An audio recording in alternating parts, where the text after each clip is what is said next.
Hello दोस्तों, study with एनु में मैं एनु आपका स्वागत करती हूँ। और करंट अफेयर्स की हमारी आगे की सीरीज़ स्टार्ट करने वाले हैं हम। तो उसमें आगे बाकी जितने पहले पार्ट्स करा चुकी हूँ आप वो देख सकते हैं। तो कल हमने कहाँ तक पढ़ा था? कल हमने पढ़ा था ये वाला पहला पंचायत उन्नति सूचकांक 22-23 तक हमने कंप्लीट किया था। आज हमें इंडियन जस्टिस रिपोर्ट से कंप्लीट करना था। ठीक है, तो चलिए स्टार्ट करते हैं टाइम न वेस्ट करते हुए। स्टार्ट करने से पहले अगर आप मेरे चैनल यानी स्टडी विद एनु में नए हैं तो स्टडी विद एनु को सब्सक्राइब करना और बेल आइकन को प्रेस करना बिल्कुल मत भूलिए, ताकि मेरे आगे आने वाले सभी वीडियोस की नोटिफिकेशन आपको मिलती रहे। ठीक है, तो चलिए स्टार्ट करते हैं। तो यहाँ पे न्यूज़ दी हुई है इंडिया जस्टिस रिपोर्ट 2025। इसको अच्छे से देखेंगे और इसमें जो इम्पोर्टेंट फैक्ट्स होंगे उनको मैं अंडरलाइन करती हुई चलूँगी। ठीक है, चलिए इंडिया जस्टिस रिपोर्ट 2025 देश में न्याय प्रदान करने की राज्य क्षमता पर केंद्रित एक राष्ट्रीय रैंकिंग रिपोर्ट है। कौन सी रिपोर्ट है? राष्ट्रीय रैंकिंग रिपोर्ट है। ठीक है, ये अपनी तरह की इकलौती आवधिक रिपोर्ट है जो पुलिस, न्यायपालिका, कारागार और कानूनी सहायता जैसे न्याय व्यवस्था के स्तंभों की संरचनात्मक क्षमता को मापते हुए राज्यों की रैंकिंग करती है। ठीक है, आगे बढ़ते हैं।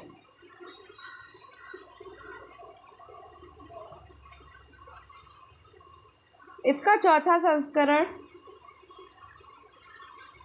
अप्रैल 2025 में प्रकाशित हुआ है। ठीक है, कौन सा संस्करण प्रकाशित हुआ है? तो चौथा संस्करण। ठीक है, इसका चौथा संस्करण प्रकाशित हुआ है अप्रैल 2025 में। और ये रिपोर्ट टाटा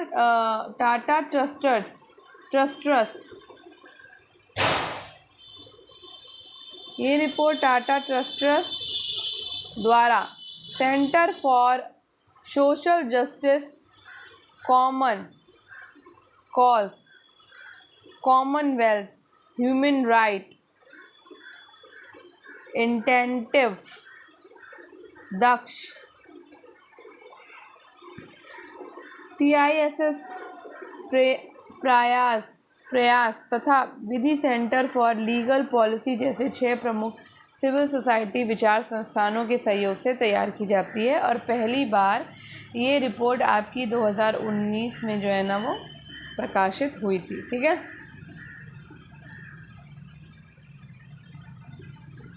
अब इसमें याद रखने योग्य जो बातें हैं यानी स्मरणीय तथ्य हैं उनको देख लेते हैं हम।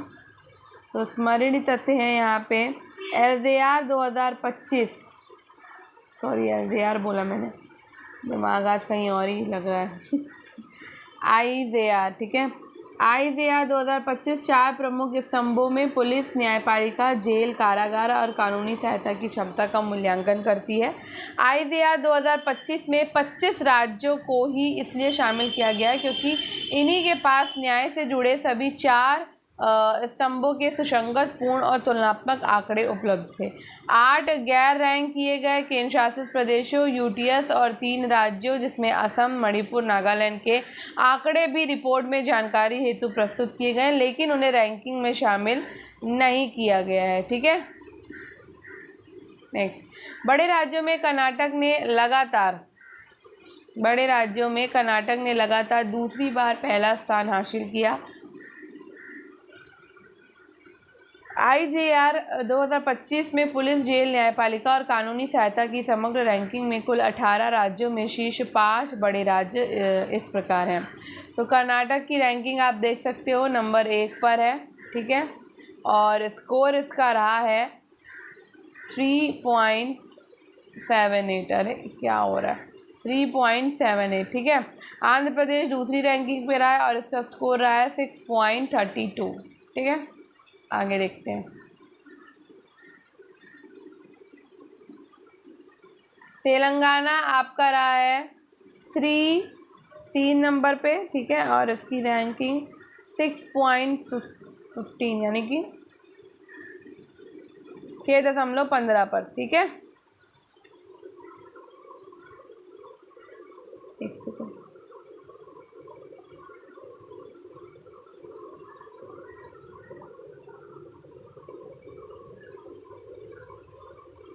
और केरल आप देख सकते हो चौथे नंबर पर रहा है और इसकी जो वो है वो 6.09 है। ठीक है, क्या है 6.09। ठीक, तमिलनाडु 5वें नंबर पर 5.62 पे है। ठीक है, चलिए आइडिया 2025 में समग्र रैंकिंग में 5 छोटे राज्यों में शीर्ष 3 राज्य हैं। सॉरी 7 छोटे राज्यों में शीर्ष 3 राज्य हैं। कौन कौन से हैं वो देख लेते हैं हम। तो पहला है आपका सिक्किम, दूसरा है हिमाचल प्रदेश, तीसरा है आपका अरुणाचल प्रदेश। तो इसमें सिक्किम की रैंक है 1 और आपके इसकी हिमाचल प्रदेश की है 2 और अरुणाचल प्रदेश की है 3। ठीक है, स्कोर देखो सिक्किम का 5.20 है, हिमाचल प्रदेश 2 पे 4.36 और अरुणाचल प्रदेश 3 पे 4.21। रिपोर्ट के अनुसार राष्ट्रीय स्तर पर पुलिस जनसंख्या अनुपात 1 लाख की आबादी पर 155 पुलिसकर्मियों से ऊपर नहीं जा सका, जो पुलिसकर्मियों की स्वीकृत संख्या 197 से काफ़ी क्या है कम है। ठीक है, आगे बढ़ते हैं। राज्यों में ये आंकड़े अलग अलग हैं और इससे काफ़ी कम भी हैं। जैसे बिहार है जहाँ पे 1 लाख की आबादी पर केवल 81 पुलिसकर्मी हैं। राष्ट्रीय स्तर पर जेलों में क्षमता से 18.5% अधिक कैदी बंद है। ठीक है, अब नेक्स्ट हम रिपोर्ट देखेंगे आपदा प्रबंधन संशोधन अधिनियम 2025। ठीक है, तो आपदा प्रबंधन अधिनियम 2005 भारत में आपदा प्रबंधन के लिए संस्थागत ढांचा प्रदान करता है। तो ये आपका बेसिकली कब आया है, तो ये आया है आपका आपदा प्रबंधन अधिनियम कब 2005 में। ठीक है, भारत में आपदा प्रबंधन के लिए संस्थागत जो ढांचा प्रदान करता है 20 वर्ष के बाद बदलते परिदृश्य जैसे कि बढ़ते जलवायु जोखिम, महामारी का अनुभव, कोविड-19 को ध्यान में रखते हुए वर्ष 2025 में इसमें व्यापक संशोधन किए गए। आपदा प्रबंधन संशोधन विधेयक 2025। ठीक है, और 1 अगस्त 2024 को लोकसभा में ये पेश किया गया है और 12 दिसंबर 2024 को लोकसभा के द्वारा और 25 मार्च 2025 को राज्यसभा के द्वारा ये पारित कर दिया गया। ठीक है, और 29 मार्च 2025 को राष्ट्रपति की अनुमति के उपरांत इस विधेयक ने अधिनियम का क्या कर लिया है, रूप ले लिया। ये अधिनियम आपका 9 अप्रैल 2025 को प्रभाव में आया था। ठीक है, अब स्मरणीय तथ्य देख लेते हैं। संशोधन के बाद अब राष्ट्रीय आपदा प्रबंधन प्राधिकरण और राज्य आपदा प्रबंधन प्राधिकरण स्वयं अपने स्तर पर आपदा प्रबंधन योजनाएं क्या करेगा, तैयार करेगा। ठीक है, ये देख लेते हैं हम। पहले राष्ट्रीय कार्यकारी समिति NEC और राज्य कार्यकारी समिति SEC क्रमशः राष्ट्रीय और राज्य आपदा प्रबंधन योजनाएं तैयार करती थी, जिनकी मंजूरी NDMA SDMA के द्वारा दी जाती थी। पहले केंद्र सरकार अधिनियम के तहत नियम बनाती थी और NDMA को स्वयं नियम बनाने का अधिकार नहीं है।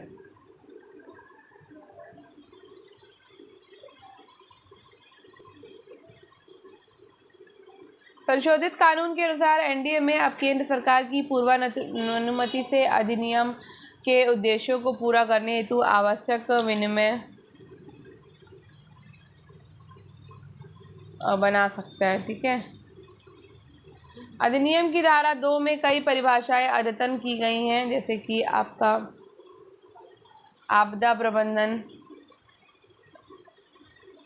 जोखिम न्यूनीकरण को सम्मिलित किया गया है। कानून व्यवस्था की स्थिति को आपदा प्रबंधन अधिनियम के तहत आपदा नहीं माना जाएगा। राज्य सरकारों को अधिकार दिया गया कि वे अपने राज्य की राजधानी अथवा नगर निगम वाले बड़े शहरों के लिए अलग शहरी आपदा प्रबंधन प्राधिकरण गठित कर सकती है। ठीक है, चलिए आगे बढ़ते हैं। ये अधिनियम राज्य सरकार को राज्य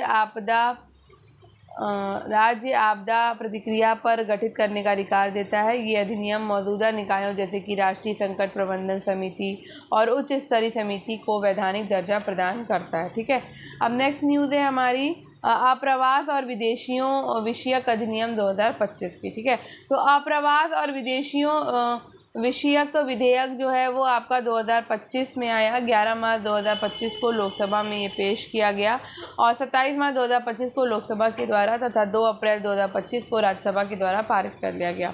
4 अप्रैल 2025 को राष्ट्रपति की अनुमति के उपरांत इस विधेयक ने अधिनियम का रूप ले लिया और इस अधिनियम का मुख्य उद्देश्य भारत में विदेशियों के अप्रवास, प्रवेश और ठहरने की विनियमित यानी कि रेगुलेट करना है। ठीक है, इसका ये मुख्य उद्देश्य है। अब इसमें याद रखने योग्य बातें क्या कौन सी हैं, तो ये अधिनियम जो है आपका ये पासपोर्ट यानी भारत में प्रवेश अधिनियम 1920, विदेशियों का पंजीकरण अधिनियम 1939, विदेशियों विषयक अधिनियम 1946 और अप्रवास वाहक दायित्व अधिनियम 2000 को निरस्त करता है। नए अधिनियम के तहत भारत में प्रवेश या भारत में प्रस्थान के लिए प्रत्येक व्यक्ति के पास जो है ना वैध पासपोर्ट और निर्धारित अन्य यात्रा दस्तावेज होना अनिवार्य है। यदि आगंतुक विदेशी नागरिक है तो उसके पास उपयुक्त के साथ साथ मान्य वीजा होना भी अनिवार्य है। ठीक है, नया कानून वीजा ही अनिवार्यता को स्पष्ट रूप से कानून का हिस्सा बनाता है। अप्रवास चेक पोस्टों पर तैनात अप्रवास अधिकारी को प्रवेश के समय किसी भी यात्री विशेषकर विदेशी का पासपोर्ट, वीजा या अन्य यात्रा दस्तावेज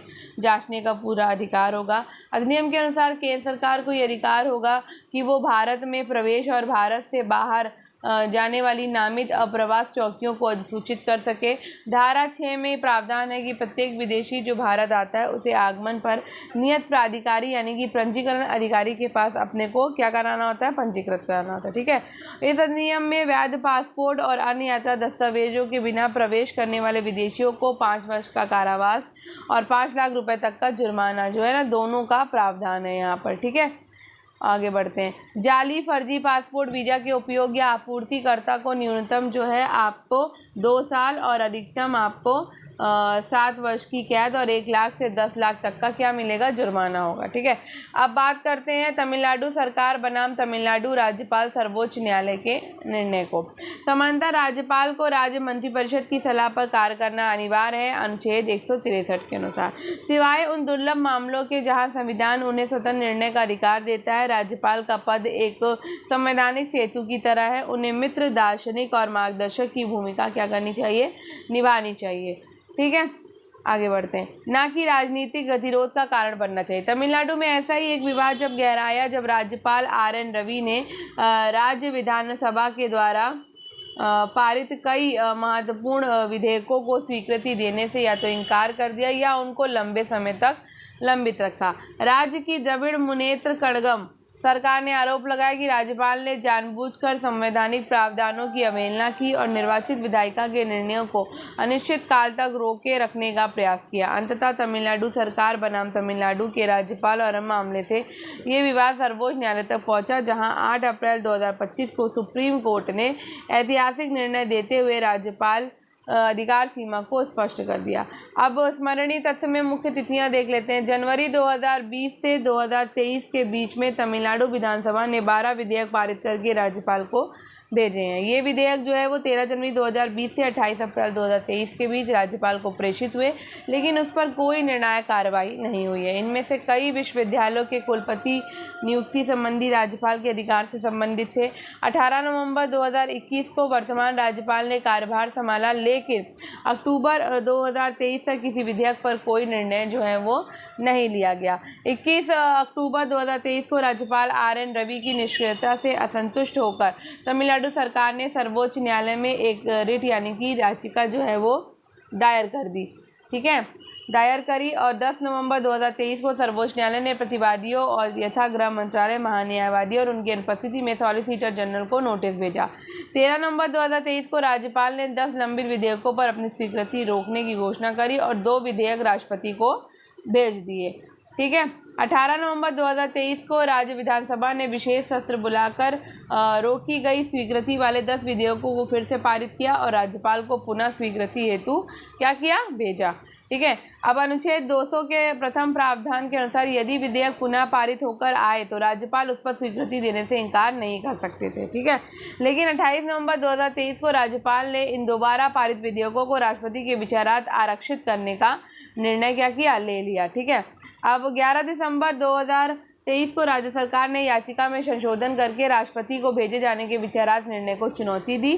फरवरी मार्च 2024 में राष्ट्रपति ने इन 10 विधेयकों में से 7 विधेयकों पर स्वीकृति रोक यानी विदहोल्ड एसन की 1 को मंजूरी दी और 2 पर निर्णय लंबित रखा रहा।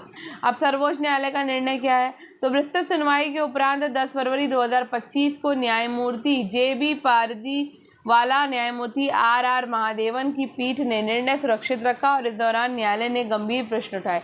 क्या राज्यपाल को बिना कोई कदम उठाए विधेयकों को अनिश्चित काल तक रोकने एक प्रकार का पॉकेट वोट का अधिकार है? क्या राज्यपाल पुनः पारित विधेयक को राष्ट्रपति को भेज सकते हैं? 8 अप्रैल 2025 को सर्वोच्च न्यायालय ने अपना निर्णय सुनाया, जिसमें राज्यपाल की कार्रवाई को गैरकानूनी और संवैधानिक घोषित किया गया है। ठीक है, और न्यायालय ने तमिलनाडु सरकार के पक्ष में निर्णय देते हुए न केवल लंबित विधेयकों को कानूनी स्वीकृति प्रदान करी, बल्कि भविष्य हेतु राज्यपालों के लिए विधेयक संबंधी समय सीमा और दिशा निर्देश भी तय कर दिए।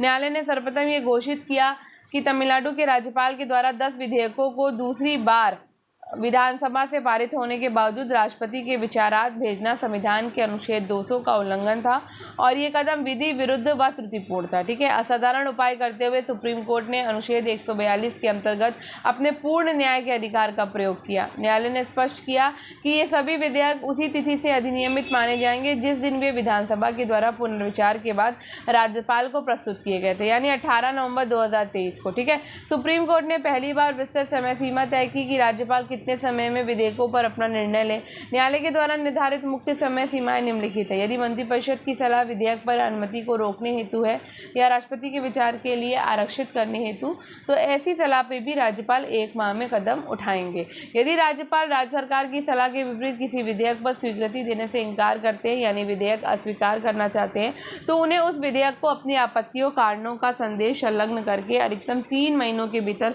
विधानसभा को क्या करना होगा भाई? ये लौटाना होगा। बिना संदेश के अनिश्चित रोक की अनुमति नहीं होगी। यदि राज्यपाल राज्य परिषद की राय के विरुद्ध विधेयक को राष्ट्रपति के विचारार्थ भेजना चाहते हैं, तो ये कार्य कितने दिन का होगा? तो अधिकतम से अधिकतम आप इसको जो है 3 महीनों के भीतर कर देना होगा। यदि राज्यपाल ने पहले किसी विधेयक को विधानसभा को पुनर्विचार हेतु लौटाया था और विधानसभा ने उसे पुनः पारित करके राज्यपाल को भेजा, तो अधिकतम 1 माह के भीतर राज्यपाल को अनुमति देना ही होगा। यदि नहीं पालन करते हैं तो सक्षम न्यायालय के समक्ष परमादेश का विकल्प जो है वो विद्यमान होगा। ठीक है, अब हम यहाँ पे अनुच्छेद 200 देख लेते हैं, जो थोड़ा इससे रिलेटेड हुए और इम्पोर्टेंट है। ठीक है, तो अनुच्छेद 200 कहता है कि अपने कार्यों के निर्वहन में जब राज्य विधानमंडल द्वारा पारित विधेयक राज्यपाल के समक्ष प्रस्तुत किया जाता है, तो उसके पास चुनने के लिए कितने विकल्प होते हैं? 3 विकल्प। पहला होता है कि सबसे पहले वो सहमति देना, दूसरा विकल्प उसके पास होता है कि सहमति ना देना, तीसरा विकल्प उसके पास होता है कि विधेयक को राष्ट्रपति के विचारार्थ सुरक्षित रखना, और चौथा विकल्प पुनर्विचार हेतु भेजना, जो कि द्वितीय में शामिल है। ठीक है, ये हो गया भाई, ये कहता है अनुच्छेद 200। अब 201 क्या कहता है? 201 कहता है क्या राष्ट्रपति को स्वीकृति देना बाध्यकारी है जब कोई राज्य विधेयक राज्यपाल के द्वारा राष्ट्रपति के विचारार्थ आरक्षित किया जाता है। ठीक है, तो राष्ट्रपति के पास कितने विकल्प होते हैं? 2। या तो वो विधेयक को स्वीकृति दे दें या फिर वो विधेयक को स्वीकृति ना दे। तो राष्ट्रपति के पास 2 विकल्प होते हैं। ठीक है, अब यदि विधेयक अगर मनी बिल नहीं है, यानी कि आपका धन विधेयक नहीं है, तो राष्ट्रपति उसे संदेश सहित पुनर्विचार हेतु राज्य विधानमंडल को लौटा सकते हैं। जैसा कि अनुच्छेद 200 में राज्यपाल करता है, वही काम यहाँ पे राष्ट्रपति कर सकता है। ठीक है, और अगर मनी बिल है तो वो उसे लौटाएगा नहीं, या तो सहमति देगा या तो नहीं देगा। पुनः पारित विधेयक राष्ट्रपति को दोबारा प्रस्तुत किया जाता है फॉर दिस कंसिडरेशन, विचार के लिए। अब यहाँ देख लेते हैं अनुच्छेद 142 क्या कहता है। तो अनुच्छेद 142 जो है वो पूर्ण न्याय हेतु न्यायालय की शक्ति है।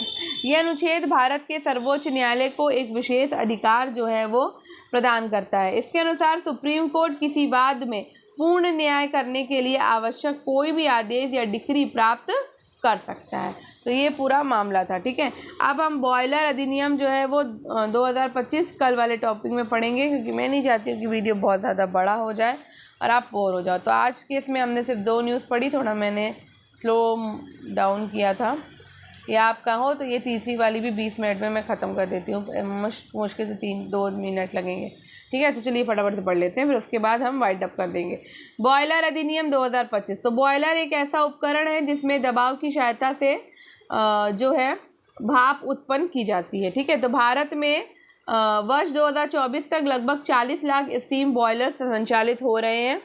ठीक है, लगभग एक सदी पूर्व अधिनियमित बॉयलर अधिनियम 1923 बॉयलरों की मैन्युफैक्चरिंग, इंस्टॉलेशन, परिचालन, बदलाव और मरम्मत जैसी तकनीक पहलुओं को विनियमित करता था। ठीक है, हाल के समय में भारत सरकार ने संविधान पूर्व के पुराने कानूनों की वर्तमान ज़रूरतों के अनुसार समीक्षा करने का व्यापक अभियान शुरू किया है। इसी क्रम में 1923 के बॉयलर अधिनियम की भी समीक्षा की गई। समीक्षा के दौरान पाया गया कि अधिनियम में कई प्रावधान जो है वो अप्रासंगिक हो गए हैं। तो अब इसमें याद रखने योग्य बातें देख लेते हैं, स्मरणीय तथ्य। तो विधायी प्रक्रिया पहले देखते हैं। तो बॉयलर संविधान की समवर्ती सूची के तहत आते हैं। ठीक है, बॉयलर्स जिसमें संसद और राज्य विधानमंडल जो है दोनों कानून बना सकता है। बॉयलर विधेयक 2024 को राज्यसभा ने 8 अगस्त 2024 को पेश किया गया। राज्यसभा ने विधेयक को 4 दिसंबर 2024 को पारित किया और लोकसभा ने विधेयक को 25 मार्च 2025 को पारित किया गया। ठीक है, तो ये पेश किया गया था आपका राज्यसभा में। ठीक है, तो पहले राज्यसभा ने पारित किया और उसके बाद लोकसभा ने इसको। अब 4 अप्रैल 2025 को क्या हुआ, इसे राष्ट्रपति के द्वारा मंजूरी प्राप्त हो गई 4 अप्रैल को। अब बॉयलर अधिनियम 2025 के प्रमुख प्रावधान क्या है, तो बॉयलर एवं बॉयलर घटकों के निर्माण, स्थापना, परिचालन, बदलाव और मरम्मत संबंधी विनियमन है। केंद्रीय बॉयलर्स बोर्ड के गठन का क्या प्रावधान है, तो राज्य सरकारों को बॉयलर के निरीक्षण और प्रमाणन के लिए निरीक्षक नियुक्त करने का अधिकार है। निजी व्यक्तियों को बॉयलर के परीक्षण और प्रमाणन के मान्यता का प्रावधान है। ठीक है, जिसमें विभिन्न अपराधों और दंडों का प्रावधान है, यानी कि 2 वर्षों तक का कारावास और 1 लाख रुपए का जुर्माना या फिर दोनों। ठीक, बॉयलर के डिज़ाइन और ड्राइंग का निरीक्षण और प्रमाणन निर्माण से पहले ज़रूरी है। ठीक है, निर्माण के दौरान चरणबद्ध निरीक्षण, बॉयलर के परिचालन से पूर्व 12 महीने के लिए अनिवार्य पंजीकरण।